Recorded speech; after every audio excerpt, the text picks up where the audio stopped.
Bharatiya Janata party श्रम प्रकोष्ठ उत्तर प्रदेश के सह संयोजक योगेश कुमार त्रिपाठी ने बताया कि भारतीय जनता पार्टी संगठित और असंगठित सभी तरह से के श्रमिक के कल्याण के लिए योजनाबद्ध तरीके से काम करेगी। संगठित और असंगठित क्षेत्र के समान काम करने वाले की सैलरी भी समान होगी। श्रमिक मंत्रालय इस पर काम कर रहा है। Labour code, social security, industrial relation और occupational safety, health, working condition से जुड़े हुए अलग अलग कानूनों को श्रम मंत्रालय एक कानून के दायरे में लाने का प्रयास कर रही है, जिससे समस्या का समाधान तत्काल प्रभाव से हो सके, जिससे सबका विकास और सबका विश्वास जीता जा सके। गाजियाबाद से सिटी न्यूज़ के लिए विशाल रावत की रिपोर्ट। योगेश जी, आपको श्रम प्रकोष्ठ का प्रदेश सह संयोजक बनाया गया है, क्या आपकी आगे के लिए रणनीति रहेगी? जो गाजियाबाद का क्षेत्र है, मैं पूरे प्रदेश का सह संयोजक हूँ। पहली बार पार्टी ने श्रम प्रकोष्ठ का गठन किया है और इसलिए किया है क्योंकि जो असंगठित क्षेत्र है, जहाँ श्रमिक काम करता है, उसकी बहुत सारी समस्याएं रहती हैं और उन समस्याओं का समय से समाधान हो, इसके लिए जो असंगठित क्षेत्र है उसमें लोगों को जोड़ने का काम संगठन के साथ करना है।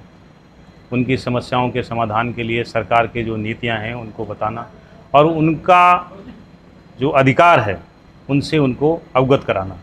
जो नए कानून आने वाले हैं श्रम विभाग में, श्रम मंत्रालय से, उन नए कानूनों से उनको अवगत कराना, उनके अधिकारों को उनसे परिचित कराना कि वो किस अधिकार के साथ वो श्रम क्षेत्र में काम कर सकते हैं, उनके क्या क्या अधिकार हैं, उनको इसकी जानकारी देना और रचनात्मक कार्यों के साथ भारतवर्ष को कैसे वो और तेज़ी से बढ़ा सकते हैं अपने सहयोग से, अपने परिश्रम से, यह उनको भाजपा के साथ जोड़ करके उनके भविष्य के निर्माण के लिए काम करना।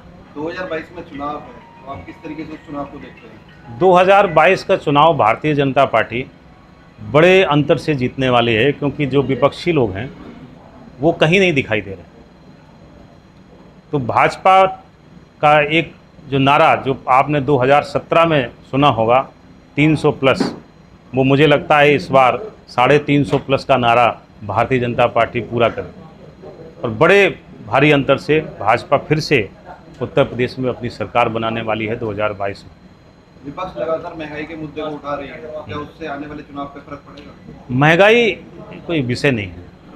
देखिए, आप देख रहे होंगे कि हर एक क्षेत्र में लोग विकास चाहते हैं, तो जो विकास है वो आपको अपने क्षेत्र में दिखाई दे रहा है। धीरे धीरे आज पुराने समय से लेकर के उठा के देख लें, चीज़ों में थोड़ी थोड़ी बढ़ोतरी हुई है। सबका अपना हक है, सबका प्रॉफिट सब चाहते हैं।